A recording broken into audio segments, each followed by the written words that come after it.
Well, in this week's Cardiology Countdown, we'll talk about anticoagulation and valves, the use of renal denervation for Afib prevention, an interesting combination, and the use of anticoagulation in patients with acute MI who also develop atrial fibrillation.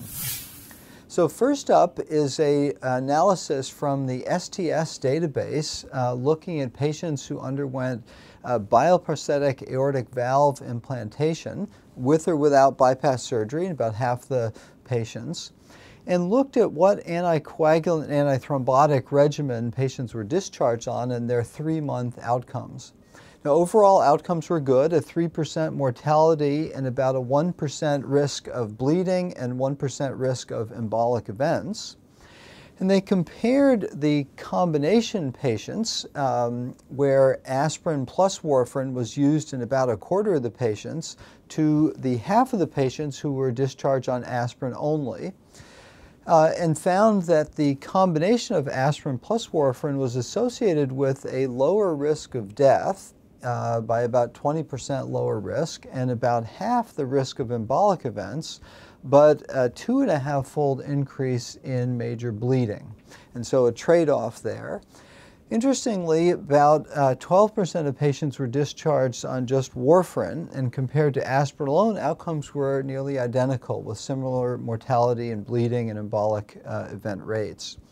And so this calls out the variability of what patients are discharged on and calls us, I think, to pay greater attention into the relative balance of benefit risk of dual antithrombotic therapy in higher risk patients versus monotherapy. So next up is an interesting small randomized trial in patients with atrial fibrillation referred for ablation, pulmonary vein isolation, where they're randomized to pulmonary vein isolation or that plus renal artery denervation as a way to reduce blood pressure. This was a cohort of 27 patients with resistant hypertension and atrial fibrillation, and half were randomized to the combination of renal denervation or not. They found a very large decrease, about 25-point systolic and 10-point diastolic reduction in blood pressure with the addition of renal artery denervation. And that also produced a greater persistence of sinus rhythm at 1 year, where 69% of these high-risk patients were still in sinus rhythm 1 year later, as compared with just 29% in those who got pulmonary vein isolation alone. So it's a pilot study, but I think one that focuses even more attention on the driving cause of AFib in the patients with resistant hypertension and introduces a novel approach to their management. And the top pick this week is a study from the Action Registry Get With The Guidelines database that looked at patients who present with acute MI and the 7% of those who also had atrial fibrillation. And so two things happening at once. There's about 5,000 patients overall.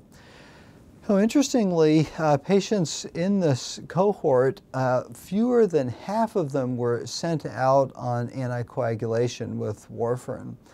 There was a gradient of the percentage of patients discharged on warfarin according to the CHADS-2 risk score, so that ranged from 28% of those with CHADS risk score 0, 34% of those CHADS-2 risk score 1, and 43% of those who were CHADS-2 risk score 2 or higher. Thus, some gradient of risk, but still a lot of under-treatment with respect to anticoagulation. About 15% of patients were treated with triple antithrombotic therapy of aspirin, a P2Y12 inhibitor, and warfarin. But it calls attention again to the use of what is the optimal use of anticoagulation in these high-risk patients that have indications for both antiplatelet therapy and anticoagulation. So for this week's Cardiology Countdown, I'm Chris Cannon.